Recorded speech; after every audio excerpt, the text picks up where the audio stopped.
book of Daniel. Chapter 5. Belshazzar the king made a great feast for 1,000 of his lords, and drank wine in the presence of the 1,000.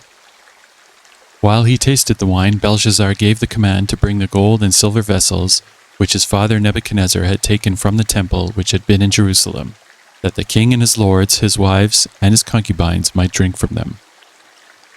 Then they brought the gold vessels that had been taken from the temple of the house of God, which had been in Jerusalem, and the king and his lords, his wives, and his concubines drank from them.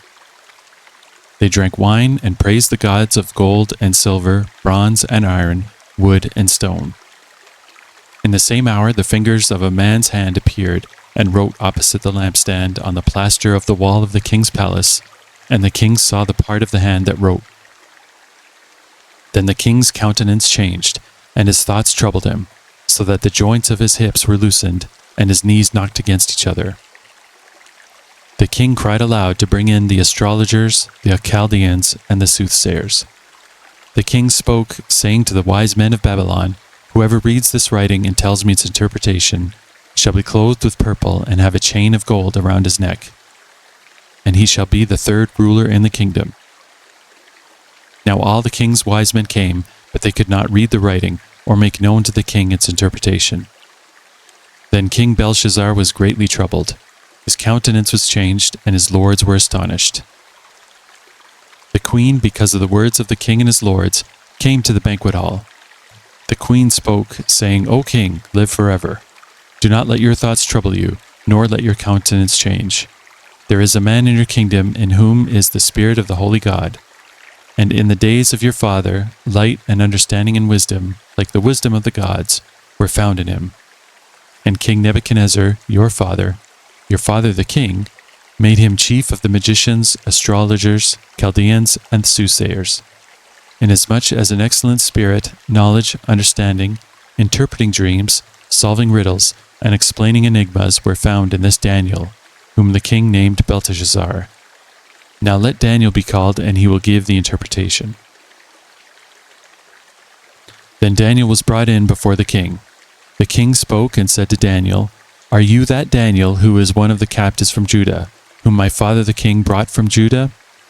I have heard of you that the Spirit of God is in you, and that light and understanding and excellent wisdom are found in you. Now the wise men, the astrologers, have been brought in before me, that they should read this writing and make known to me its interpretation, but they could not give the interpretation of the thing. And I have heard of you, that you can give interpretations and explain enigmas. Now if you can read the writing and make known to me its interpretation, you shall be clothed with purple, and have a chain of gold around your neck, and shall be the third ruler in the kingdom."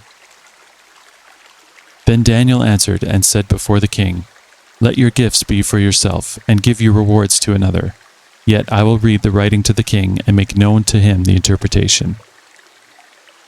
O king, the Most High God gave Nebuchadnezzar your father a kingdom and majesty, glory and honor. And because of the majesty that he gave him, all peoples, nations, and languages trembled and feared before him. Whomever he wished, he executed. Whomever he wished, he kept alive. Whomever he wished, he set up, and whomever he wished, he put down. But when his heart was lifted up, and his spirit was hardened in pride, he was deposed from his kingly throne, and they took his glory from him. Then he was driven from the sons of men, his heart was made like the beasts, and his dwelling was with the wild donkeys. They fed him with grass like oxen, and his body was wet with the dew of heaven, till he knew that the Most High God rules in the kingdom of men, and appoints it over whomever he chooses. But you, his son Belshazzar, have not humbled your heart, although you knew all this, and you have lifted yourself up against the Lord of heaven. They have brought the vessels of his house before you, and you and your lords, your wives, and your concubines have drunk wine from them. And you have praised the gods of silver and gold, bronze and iron, wood and stone, which do not see or hear or know, and the God who holds your breath in his hand and owns all your ways you have not glorified." Then the fingers of the hand were sent from him, and this writing was written. And this is the inscription that was written: Mene, Mene, Tekel Upharsin.